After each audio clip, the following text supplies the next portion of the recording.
What'd you find out about Charlie Prince? None of the databanks I tapped knew anything about Charlie Prince. Well, I wonder if the world of Nicholas Van Buren has heard of him. Pardon me? Nothing, darling. Thank you very much. I appreciate it, and I'll see you at home. Bye-bye. Here. These are right for you. Oh, thank you very much. Just put them anywhere. Let me get the card out first. Thank you. I know where I'd like to put them. Evening, Mother. Good evening, dear. Oh, what lovely flowers. A new bow here? Well, they're from Nicholas Van Buren. In appreciation for my agreeing to dine with him tonight. Oh, dear. Save from hunger for another day, Tracy. Oh, stop it, both of you. I think it would be wonderful if Tracy and Mr. Van Buren became friends. And, Ellen, you haven't been at all yourself lately. And it's very wrong of both of you to go on quarreling like this when your father is still recuperating. And I won't stand for it.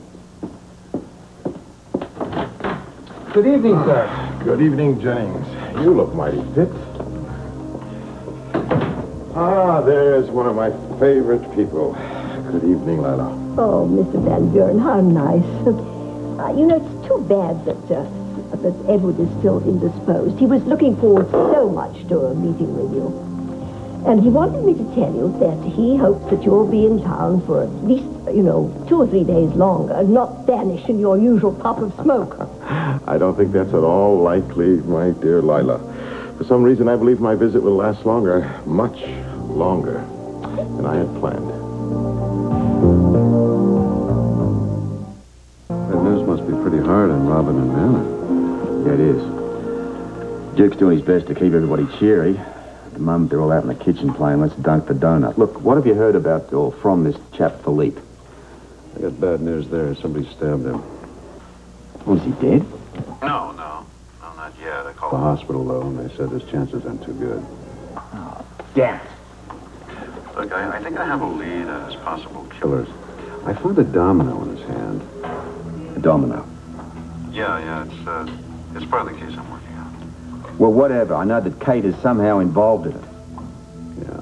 Look, I also found a note right next to the domino that dropped out of his hand. It's handwritten. It says, "Beware of Greeks bearing gifts." Terrific.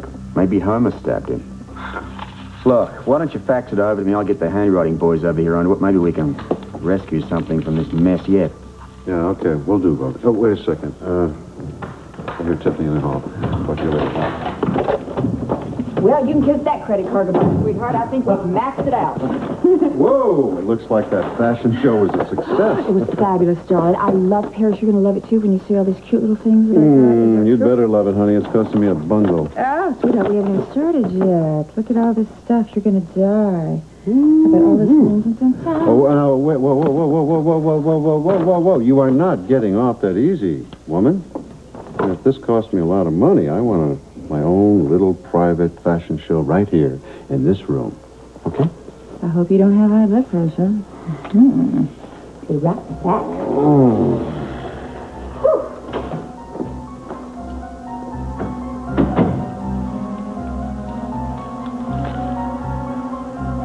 Beware of Greeks bearing gifts. I saw them, Tom. Both of them down at the gatehouse. Ned was half naked. And Monica? Monica was kissing him. You're using very loaded language, Alan. If anyone else was watching the scene, would they think the scene was passionate? I don't know. Maybe not. You want to elaborate on that a little? Monica was still fully dressed. He was the one who was kissing her. But I'll tell you what, that may not look like anything to anybody else, but I've seen and heard more than enough for myself. Aren't you maybe jumping to conclusions here, Alan? Listen to me, Tom. I know they had an affair. Isn't it possible that this is nothing more than Ned having a crush on his aunt? For all you know, Monica may be trying to let him down gently.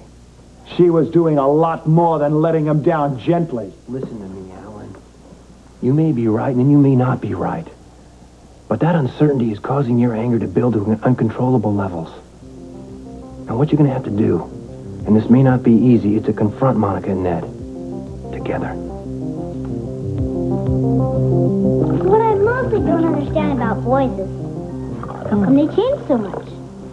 See, there's this one kid at my school, and he whispered to me so the other boys couldn't hear that he really liked my hair because it's curly now.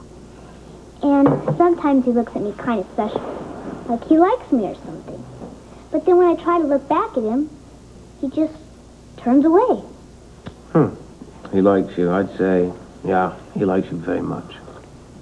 Sure is a funny way of showing it. I think girls are much more mature. They are. It's one of the ways that women are superior to men. Well, I'd love to sit around here and debate that point, but I think it's time for me to be off. Well, Duke doesn't have to leave yet. I think it's a good thing if you two spend a moment or two alone. Besides, I have someone else to look in on. Wouldn't happen to be your very favorite piano player, would it? Well, I'm a cop at heart, and there's another life in danger. How come you and Katherine Delafield don't fall in love and get married? Well, Kate is, she's very nice. Very smart, very pretty. Right. So, what's stopping you? Well, for one thing, she's engaged to another person, and for another thing, I'm not sure whether I just want to run off and fall in love with anybody. Huh? Well, I saw her look at you like that boy looked at me. Well, anyway, you two are far too mature to want to debate such an issue. Right. But what if it did happen? What if she got rid of Paul and fell in love with you? Would you marry her? I'm not going to get any help out of you two, am I? It's your bedtime. Gee, look at that. Time just got away from us. Oh, gosh. Why is it whenever adults don't want to answer something, there's always bedtime? Not you. Now think about what I said, Daddy. It could be very important. Yeah, well. Hey. Hey. What about us? You'll get your kisses when you come to tuck me in. Oh. I think that was very imaginative of you. You know, the bedtime ploy and all, yeah. Any port in a storm, you know me. Well,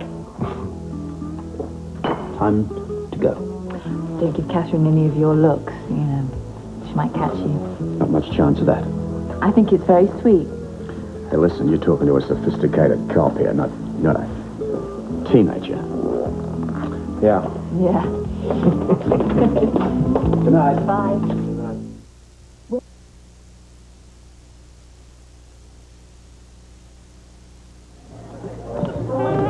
Oh, my, thank you. Thank you very much. There you go. Tell me, is there any place that you haven't been? Certainly. Although recently, for example, I have never been to Port Charles. Which is a combination of old world mustiness and new world Everest. I don't know. It has a sort of cosmopolitanism all to its own. You have a Dr. Bernuti here, for example. Ah, yes. Well, she's imported. She doesn't count. And I like to think of her as a bargain computer. Her design is more impressive than her circuitry. Well, I'm sure you don't have any complaints about your sister-in-law. She's a very brilliant surgeon. Well, you'll have to ask my brother about that. She practices by cutting him down to size. Oh, you're very amusing. Very amusing, Tracy. Well, let's see. Now, who could I serve up for you to feed on? Your turn. How about my ex-husband's wife, the little Ariel? Oh, no, I couldn't possibly pick on a sweet girl like that. She's everyone's idea of a perfect niece. I guess that explains my ex-husband's interest in her. Something cute running around the house, sort of like a puppy, but she doesn't mess the carpet. Brava. Well, let's see. Have we missed anyone? How about that, the strange man, Charlie Prince? Ah, yes. You know, his intelligence seems strangely removed from his occupation as a dock laborer. No, I hardly know the man. Well, I certainly can't discuss him. I don't know his background. Well, then, we'll simply have to come up with some more victims for your biting wit. Unless you have some nugget of information about Mr. Prince. No, I know absolutely nothing about the man.